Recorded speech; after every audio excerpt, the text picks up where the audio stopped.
Hello, this is Mary Jo Tinlin from Teaching Your Toddler. Today, our special guest is Sheila AO. She is the creator of Mission to Mobilization, which is an online platform for which children can be inspired and given the positivity they deserve. She is also going to talk to us about her book called Lovely Can, which is a bilingual book, also called Preciosa Lata, about two little girls and about how one helps the other and how they can make their world a better place. I hope you're inspired by Sheila's amazing story and about the book that she has written. Enjoy the show. Hello, this is Mary Jo Tinlin from Teaching Your Toddler, and today our special guest is Sheila AO, who is a children's author and influencer. Welcome to the show, Sheila. I'm so excited to talk to you today about your background and also about your new book. So tell us a little bit about yourself. Well, thank you, Mary Jo, for having me. I just appreciate that so much. I'm a native Minnesotan, and so I actually was adopted by a Black family and spent all my childhood years in Minnesota, and then I went to Alabama, got my undergraduate degree, and then moved back to Minnesota after my father died when I was in college to help my mom. My brother was in the service, and so just just in terms of family life and work, I started working corporate job, and I've always worked a kind of a formal corporate kind of gig, and then did nonprofit work or work in community or church. And so my background has always included kind of a passion to serve others. And really, since I was a child, and how it really flows into the Lovely Can book, which I'll talk a little bit more about in a minute. But my heart and mind has always led me to serving other people. And so if I would see someone, that was sick, or, an elderly person that was hurting, then I would have empathy or compassion around that. And my mom actually was a great leader for me in terms of modeling how to be compassionate and, treat people the way you want to be treated, and really leave a place better than it was, when you got there.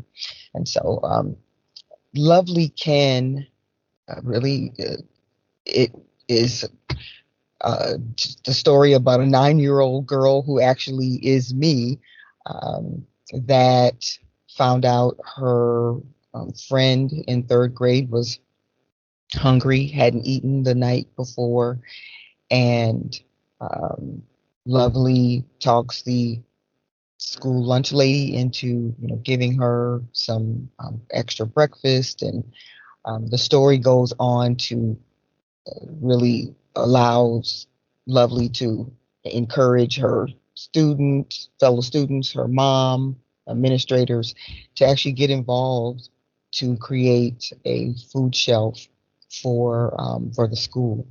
And the premise really comes back to very simple 3 words, love your neighbor.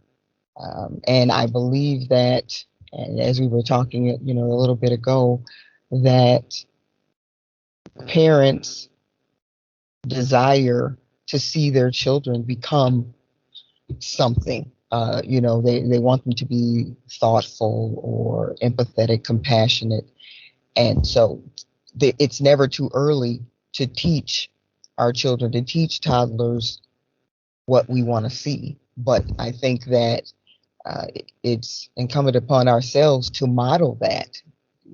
Sometimes we expect children to just get it, but there is so much that they are getting by the community that surrounds them and that loves them and teaches them to become more than they ever thought they could be. I want to hear more about the book, but how would you encourage moms and dads to model that, like you were saying? Sure. The our examples. So an example, even with my mom, when there was a homeless person that came to our door, knocked on our door one day when she and I were actually making some stew, and he said he was hungry. And so she said, well, go around to the back step. And then she fixed him a bowl of stew, some cornbread, and some water and cookies. And then, he thanked her. He left, and we went to the front to try to see where he was, and we didn't see him anywhere. And it was really odd. But she said, who knows? We could be, entertaining an angel An unaware. angel, right? Oh Yeah, my goodness. exactly. So, um, those kinds of examples where she modeled caring for someone. We didn't let them in the house, or, just being very discerning and wise. But it was a teachable moment to say, okay, this person is hurting in some way. How can we help? Or, when we're in the grocery store and, she picks up a couple extra cans of soup and says to me, we want to be able to, provide this because there's someone that's hungry. And so there are always moments. And I think that as parents are doing things, they may not often think about their child is recording. The Hmm. recorder is always They're a on. sponge. Yep. Yeah, exactly. So there are opportunities to just say, this is why I'm doing this. There is a reason why I'm being why I'm engaging a person, or there's a reason why I'm giving an extra, $5 tip, at a restaurant. Whatever it is an opportunity to really show that this is the way that you can behave, or um, do things that actually can help change someone else's life for the better. It's really great. And so, like you said in your book, it changed the little girl that Lovely, that's the character, right? Lovely was Yes, helping, right? right. Her friend Hmm. Lupe, they walked together to school. But Lovely, Lupe didn't know that Lovely was working on this, which I actually think is another really important point. Lupe just shared that she overheard her parents arguing, and that over money and things like that. But then Lovely goes on to problem solve, and just think about, okay, what can I do to help my friend? And so then that's how she's engaging adults and administrators, and then they end up being able to help her in a greater way, and then encouraging the students. Once they saw that food was being donated, then they got involved as well. But I think sometimes we do things for people to see, and it's so difficult. I mean, the the world we're in now, with social media, obviously, if someone is trying to promote something or they're marketing it, just from my marketing background, that you want to tell people what you're doing, but it it we need to be careful about the motivation behind what we do and behind our marketing. And so with Lovely, her intentions were not to, tell Lupe, okay, look at what we're doing, because that would have brought, I think, some shame to Lupe and her family. But she was doing this behind the scenes to, um, to actually be a surprise, and then also mobilize other people.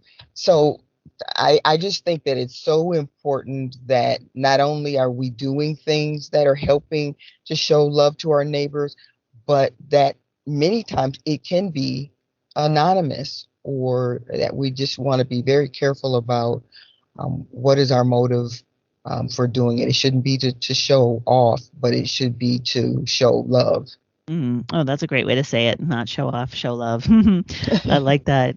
And now you said this was inspired by you. That Lovely is you. Did you have a friend like this, or is I this? did. Oh, you did. Okay. I did, yeah. And just third grade, I didn't know her. She we were sitting at the breakfast table together, and she told me that she was hungry because she hadn't eaten that much the night before, and it just I was, I guess, shocked. I was as shocked as you can be, maybe at 9. But I just thought, wow, really? I mean, that doesn't seem right. I mean, maybe there's something that we can do. And I've always been a pretty friendly person. So I knew the lunch lady, and I just went up to the counter and said, there's someone that can we get an extra, breakfast for her? And so they said, "Oh yeah, sure, Sheila." And so that's really how it started. And Oh. then, loosely the story has been, um, you know, uh, pulled together, some other components, but it didn't happen exactly the way it happened in the book. But but it is based on that premise. And so Lupe is a Spanish speaking girl, and so you wrote the book in both English and Spanish, right? I did. And Yes, was that true? Was your friend also Spanish speaking? she was not. Oh, okay. But Yeah, yeah, it's yeah, great though because it offers the opportunity to have the book in multiple languages, which is amazing. And cultures, right? right. Right, and I think my thought behind Lupe and really the characters are multicultural, because I believe that that is the world in which we live. And as I think about loving our neighbors and the umbrella of lovely world that Lovely Ken fits under, it is helping to shape adults and children's minds about there's every race and color and creed of people that are represented in the world, and that our love has no love doesn't discriminate. Mm-hmm. Love is open and willing to share, no matter who the person is. So in terms of lovely and Lupe's relationship, it really is to model that cross cultural relationship that can happen, and really so much that we can learn from someone that's different than us. They may be different, but sometimes there's so many things that are the same. And the same thing that Lovely and Lupe had in common is that they needed to eat. And so that was something that they shared. Oh, that's great. And tell me, how have you been able to, get the book out? Have you been able to, do readings and things like that? How have you sort of promoted the book? Um, I have not done any reading. The best way that I have been promoting the book has been through relationships. So there are parents, grandparents, there are, small groups of individuals that, have book clubs and things like that, where they are, using the book to talk about the story, but then also looking at how do we, have projects or some kind of thing that we can do to help someone else. And so even within the schools, I've moved towards, having some schools to look at not only where they have the book, but then also how can they do a lovely can plan that encourages children to um, discover great ideas. I mean, there are so many great ideas and so many different ways that children can come up with things to help love their neighbor, or do something that's going to be, inspiring. And so that's a couple of the ways that I've been kind of promoting the book, and then encouraging people to move from just reading to actually acting in some way. That's great. So, I mean, it's a wonderful premise to have a book that is not just the great story, but then also something that you can carry forward and do something with. So that's so great. I know as an author, I have always said that the writing part's the easy part. The marketing part is the hard part, right? It is, and I think from the standpoint that it's not just a great read. I mean, it's a lovely story, and a lot of feedback has been, it's for really for any age, but that it is, material that can move people to think about, how they can engage their neighbors or look at some of the challenges that we have. I mean, there are challenges all around us, and I believe that the lovely helped to develop a food shelf, but there are other ways that people can be involved. I mean, I think about my mom and the homeless man, or maybe there's a senior citizen in the neighborhood that needs some help with their lawn, or there's some different little projects. uh, I say this all the time. I mean, everywhere you look, there are opportunities for us to serve, where you can do something.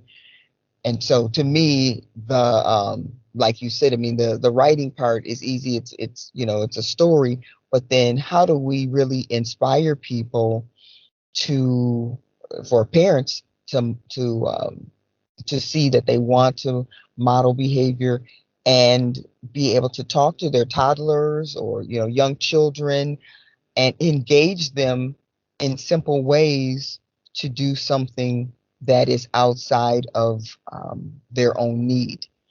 Which kind of takes me to another thought around, we live in a society now where we're so focused on me and my own problems, and who doesn't have problems. Everybody has some challenge that they're facing, but in my opinion, number one, when you start looking at ways that you can help someone else, one, you get a recess from Hmm. thinking about yourself, and you're focusing on someone else. And because we are talented, because I believe that we have been gifted, we can take those gifts and then be able to help solve problems for someone else. And so, uh, children seeing that, as we talk about, we want to see our world to become a better world. We want to, stop having to deal with so many negative things that, are often publicized. Everyone has their sphere of influence. We have our world, and my world and my influence gives me the ability to touch people that are all around me. And so when I serve others, there's something good. It's really hard to explain, and people that do nice things, we know what that means, and we know that feeling. But it's a Hmm. it's a it's a beautiful, powerful feeling when you help someone else. Like, I guess we get endorphins, that come up from that. And um, as we as each person does that, we begin to see how we can change what we're seeing, changing the world that we actually live in, and sharing those stories. Whether it's on a, we're marketing, we're not trying to market and make sure everybody knows that, but if a neighbor knows it, and then a neighbor does it for another neighbor, then we are creating a much more empathetic and thoughtful and genuine world. Absolutely. Now that kind of leads me into what your other work looks like, and your website is Mission to Mobilization, right? Yes. So tell us a little bit about what that's doing and what how, what's going on there besides your wonderful book. What else? What other work are you doing? Sure. My right now we are running the Kids Can Camp, and the focus really kind of is birthed out of Lovely, and just the focus around really teaching children to love their neighbor. The Kids Can Camp focuses on really getting people in the business of kids care.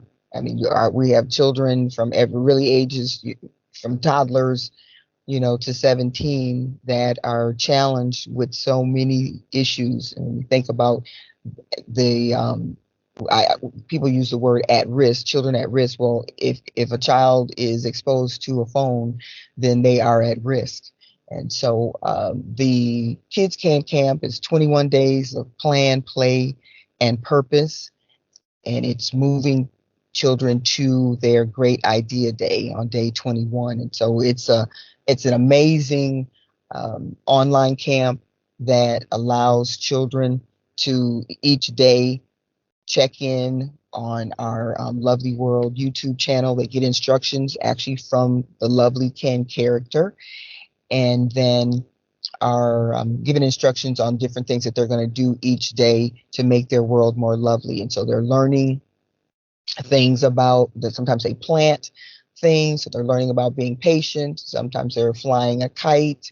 They're looking at problem solving. They're bowling over their problems, and so it's a wonderful way of integrating, um, planning and problem solving with fun and kind of a humanitarian approach to helping children see that they can come up with one great idea to change their world. And so that is my focus right now is on uh, really empowering adults to encourage children. I really believe that um, there's not an adult that cannot impact or inspire the life of a child. I mean, obviously, if a person is if you're a parent, then you have kids in your home, so then you're influencing that way. But you may be an extended family, could be a grandparent, aunt, uncle. You have the ability to make phone calls and connect with your niece or nephew, or you can find out what are some of the gifts and talents that those children have, and what are gifts and talents that you have. Are there some commonalities that you can talk about, or maybe projects that you can work on together? If you have an uncle that is a musician, and maybe his nephew likes music as well, that's a way that you can connect, and you can in some way use that to maybe you're sharing music somewhere that's making just a lovely atmosphere somewhere. And then the third way, or third tier, is that you can just be a community member. So we see kids all the time, or you could be at a grocery store. You're not, creepy type, I'm saying, but I'm saying you could say hello, hello to a child, or if you're connected with children, and that you're just simply asking them, or, looking at them in the eye, that you're engaging them, and you're asking, oh, what's your favorite, subject in school, or what do you, what's your favorite thing to do? What do you enjoy? And the purpose is engagement.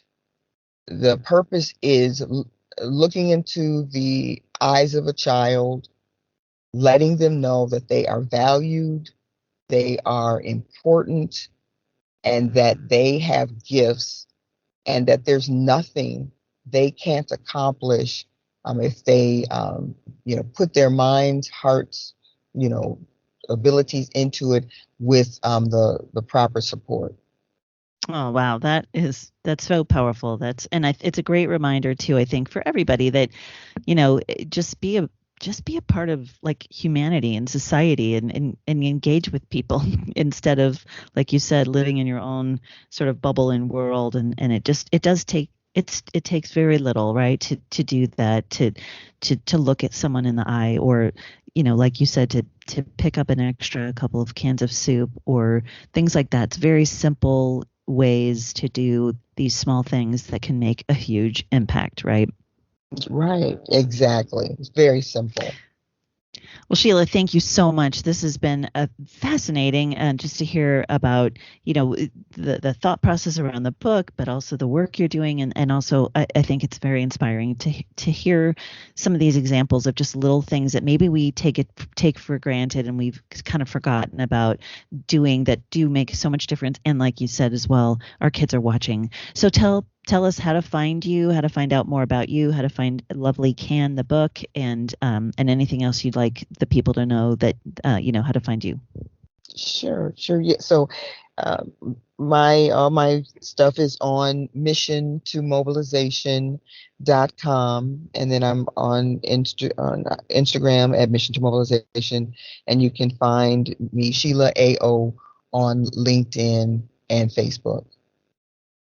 Thank you so much. I will make sure that these links are in the show notes for people so they can find you.